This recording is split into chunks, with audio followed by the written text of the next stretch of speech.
আসসালামু আলাইকুম রহমতুল্লাহি ওবরকাতুহু।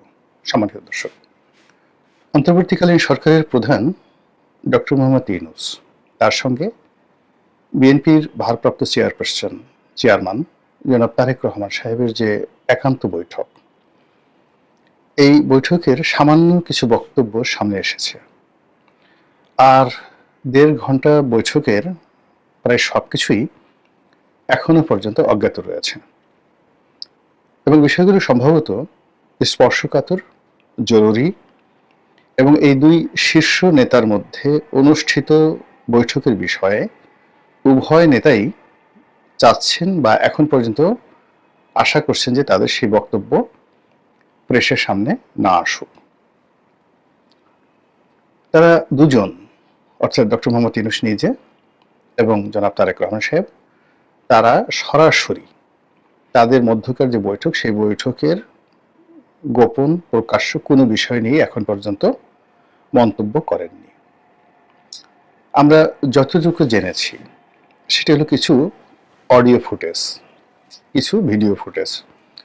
যেমন তাদের সঙ্গে যখন হোটেল লবিতে দেখা হলো, কিংবা যখন জনাব তারেক রহমান সাহেব তার গাড়ি থেকে নামলেন, একেবারে চকচকে নতুন একটি গাড়ি থেকে, রাজকীয় একটা গাড়ি। এই কারণে বললাম যে তার যে আগমন, এটা অনেকটা রাজার মতোই হয়েছে।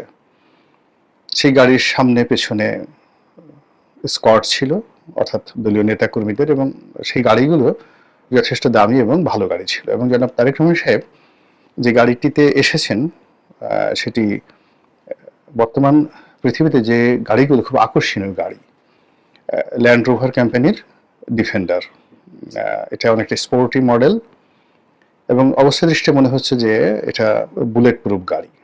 এবং আপনারা সবাই জানেন যে জনাব তারেক রহমান সাহেবের গাড়ির প্রতি এক ধরনের একটা ফ্যাসিনেশন রয়েছে, তিনি গাড়ি পছন্দ করেন। তো কাজেই আগামী দিনের প্রধানমন্ত্রীর রূপে তিনি জনাব তারেক রহমান সাহেব জনাব ডক্টর মোহাম্মদ ইউনূস সাহেবের সঙ্গে দেখা করে আসছেন। তো সেক্ষেত্রে তার অন্য সময়ের যে ক্যাজুয়াল ড্রেস তিনি সাধারণত পরেন, এবার তিনি সেভাবে পরেননি। তার জুতো, তার শার্ট, তার প্যান্ট, তার গাড়ি এবং তার আগমন, সব কিছুর মধ্যেই একটা প্রোটোকল ছিল। দ্বিতীয়ত হলো যে তাকে যারা রিসিভ করেছেন ডক্টর মোহাম্মদ ইউনূসের পক্ষ থেকে, তারাও ডক্টর মোহাম্মদ ইউনূসের একেবারে সবচেয়ে কাছের মানুষ। সেখানে প্রেস সেক্রেটারি জনাব শফিক সাহেব ছিলেন, তারপর ওনার যে নিরাপত্তা বিষয়ক উপদেষ্টা জনাব খলিলুর রহমান সাহেব, তারা একেবারে গাড়ির দরজা খুলে জনাব তারেক রহমান সাহেবকে তারা রিসিভ করেছেন, অভ্যর্থনা জানিয়েছেন। এই দৃশ্য আমরা দেখেছি।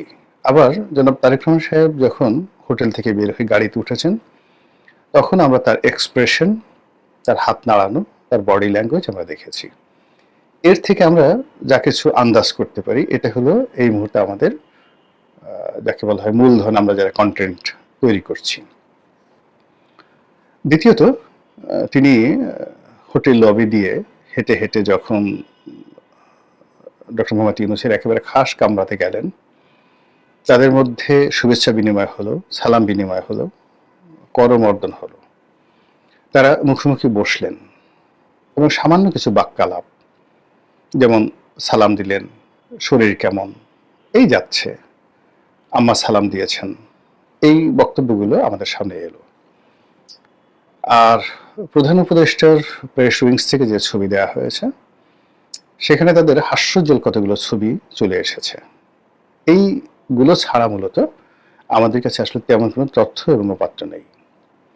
দ্বিতীয়ত, একটি যৌথ সংবাদ সম্মেলন হয়েছে দুই দেশের রাষ্ট্রীয় পর্যায়ে।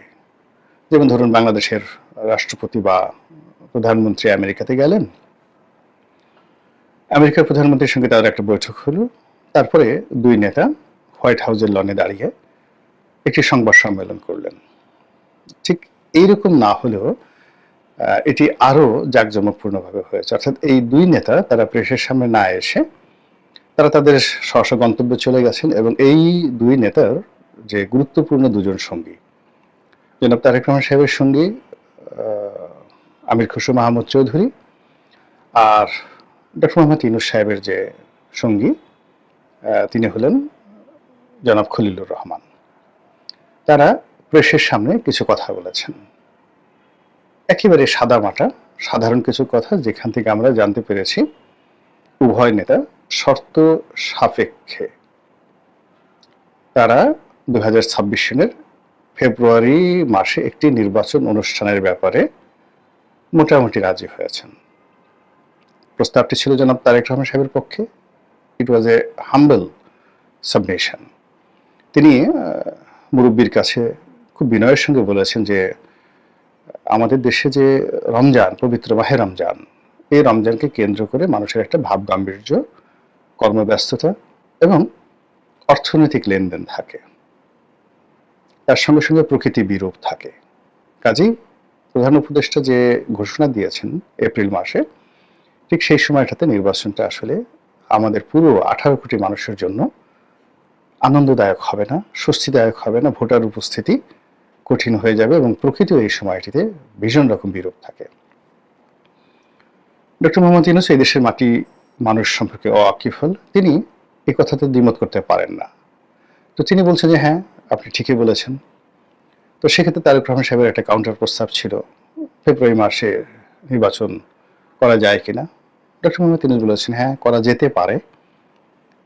এই সময়টার মধ্যে আমরা যে প্রস্তুতিগুলো নিচ্ছি, সেই প্রস্তুতি হলো এপ্রিলকে কেন্দ্র করে আমরা যে প্রস্তুতি নিয়েছি বা নিচ্ছি নির্বাচন অনুষ্ঠানের জন্য, সেটাকে যদি একটু এগিয়ে আনা যায়, প্রস্তুতি যদি আরো দ্রুততার সাথে করা যায়, যেটা ইলেকশন কমিশন করবে সেইগুলো, তার সঙ্গে সঙ্গে তার যে অন্যান্য বিষয়গুলো রয়েছে, যেমন বিচার, শেখ হাসিনা এবং তার যারা দোষী রয়েছেন তাদের বিচার, এরপর সংস্কার, এই বিষয়গুলো যদি হয়ে যায় তাহলে অসুবিধা নেই। তো ফেব্রুয়ারি মাসে নির্বাচন করতে অসুবিধা নেই। এই হলো কথার মূল প্রতিপাদ্য বিষয়। কিন্তু এই বৈঠকের পর আলোচনা কিছুতেই থামছে না। বিএনপির মধ্যে ঠিক ওইরকম মতদ্বৈততা দেখা যাচ্ছে না, কিন্তু যারা জনাব তারেক রহমান সাহেবের ভক্ত এবং বিএনপির একেবারে ডেডিকেটেড যারা নেতাকর্মী রয়েছেন, তারা ভীষণ খুশি। তাদের কাছে মনে হচ্ছে যে ফেব্রুয়ারি মাস এলো বুঝি, একেবারে চোখ বুঝতে বুঝতে চলে আসবে কালকে পরশু।